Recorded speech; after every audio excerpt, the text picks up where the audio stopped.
Welcome to our two-part series, The Dream That Was Forgotten and The Unforgettable Daniel.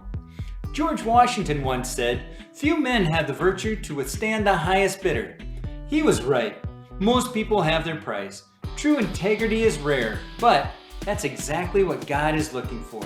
When it comes to important tasks and special opportunities, God wants people who won't compromise their values. He seeks individuals with strong character for important roles and responsibilities.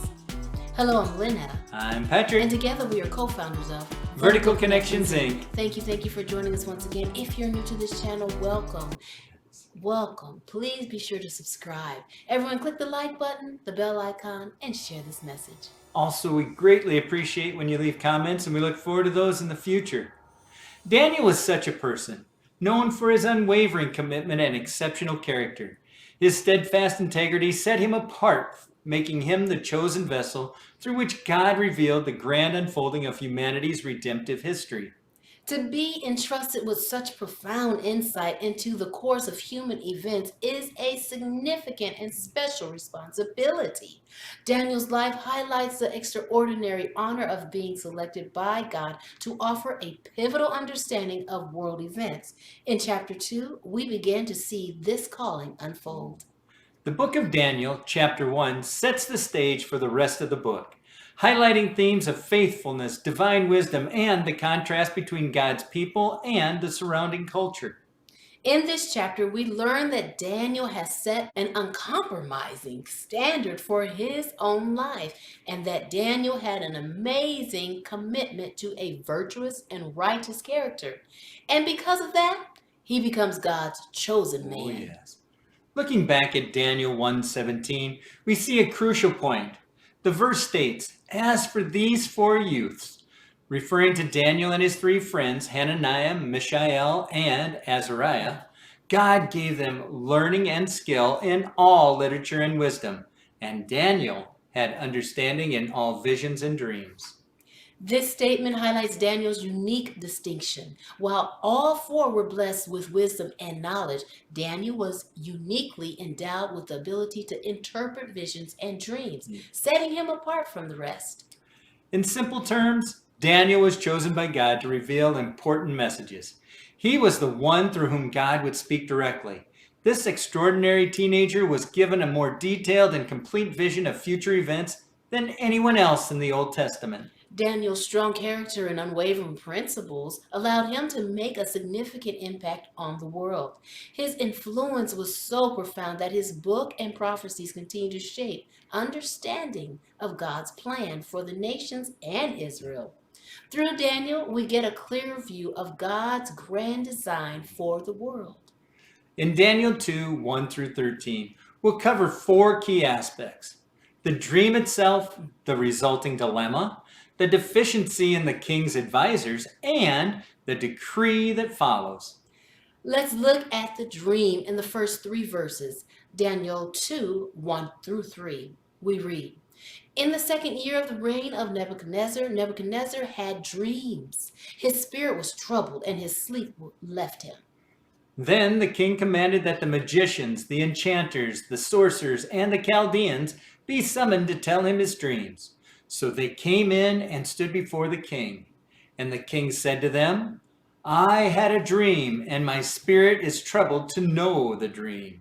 Here we see that God chose Nebuchadnezzar to have the dream. Verse 1 begins with, "In the second year of Nebuchadnezzar's reign," which might seem confusing. Why would God reveal deep prophetic truths through a pagan king? This is indeed unusual, but there's a significant reason behind it.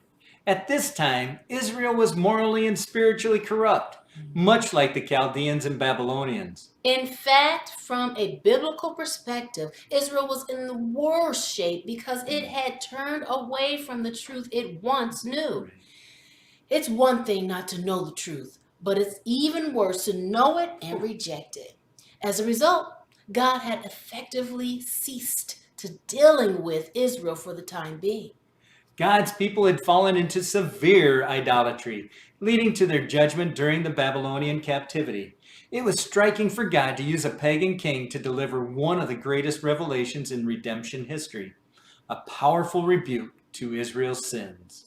This period marked the beginning of the times of the Gentiles, as mentioned in Luke 21:24, where it reads, "They will fall by the edge of the sword and be led captive among all nations, and Jerusalem will be trampled underfoot by the Gentiles until the time of the Gentiles are fulfilled," making it fitting for a Gentile king to outline this error prophetically.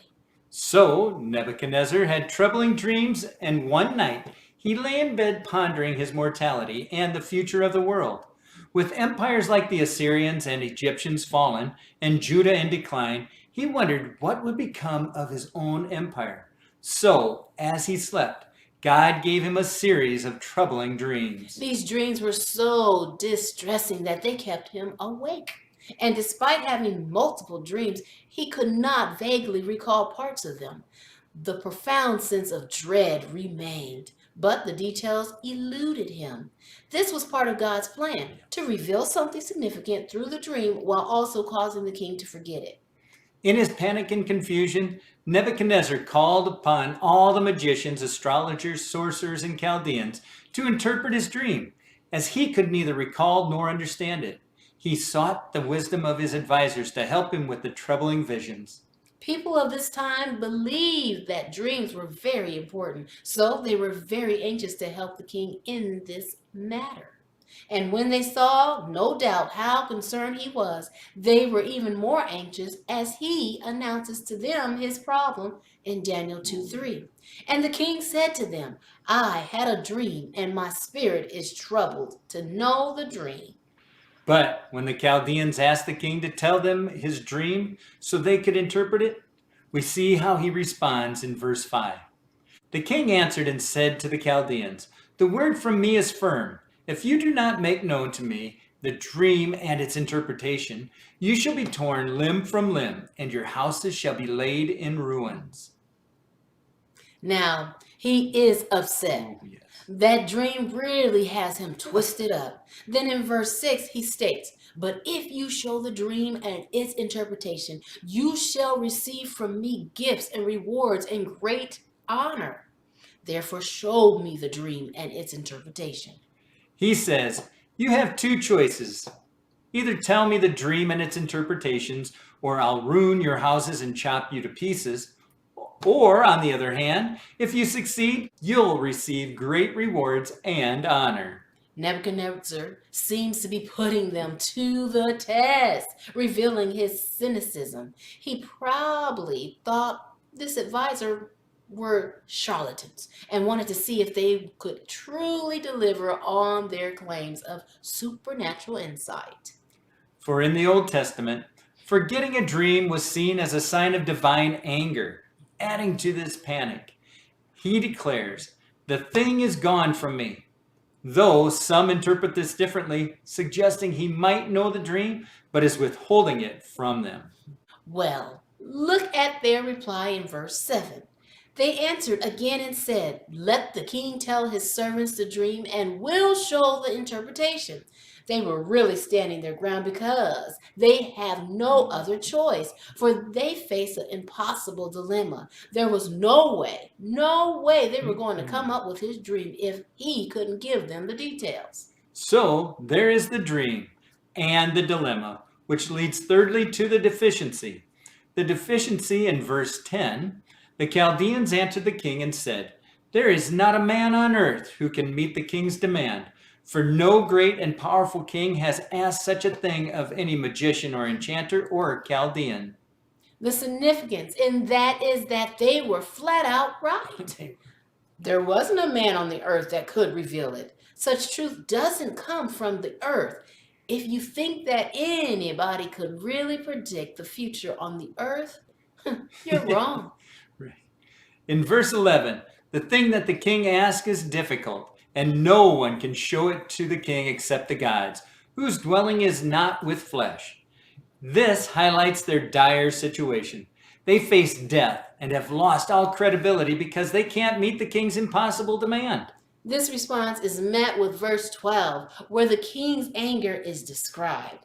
Because of this, the king was angry and very furious, and commanded that all the wise men of Babylon be destroyed. His rage is so overwhelming that he orders the execution of all the wise men in Babylon. His anger is driven by fear of a dream, frustration over his memory lapse, and distrust of his advisors. He feels that if they can't help him now, they must have been lying before. His unchecked fury leads him to a drastic decision, demonstrating how anger can blind and destroy without limits.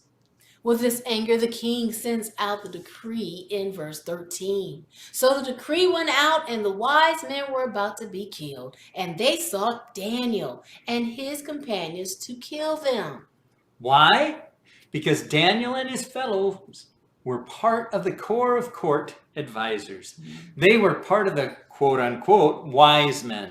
Since they were just apprentices who had recently completed their training, they weren't originally part of the king's group. However, they still fell under the same decree, and the executioners were dispatched to take their lives. This is where Daniel appears in verse 13, marking the transition from the dream that was forgotten to the remarkable Daniel. And this is where we will end today's message. We thank you for being with us today for the first of this two-part series, and we look forward to sharing the remarkable Daniel next week with you. If you haven't already, please be sure to click the like button and subscribe.